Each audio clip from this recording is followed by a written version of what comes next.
যদি কোরআন হাদিস না মানি জীবনে,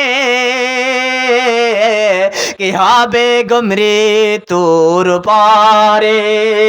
যদি কোরআন হাদিস না মানি জীবনে, কি হবে গো মৃত্যুর পরে। চার মাযহাবকে ফরজ জেনেছি, এক মাযহাবের আমল করেছি। চার মাযহাবকে ফরজ জেনেছি, এক মাযহাবের আমল করেছি।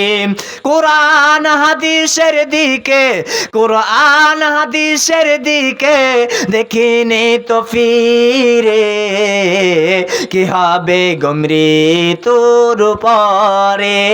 যদি কোরআন হাদিস না মানি জীবনে, কি হবে গো মৃত্যুর পরে।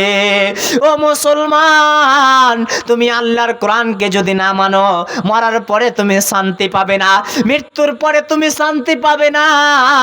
আল্লাহ বলছেন, বান্দারে তুমি এমন গুনাহ করেছো রে বান্দা, যেই গুনার দৌলতে মানুষ তোমাকে সহ্য করতে পারে না, যেই গুনার দৌলতে মানুষ তোমাকে চিনতে ঘৃণা করে, যেই গুনার দৌলতে আল্লাহ তোমাকে স্মরণে রাখে, সেটাই হচ্ছে তোমার রব রে বান্দা।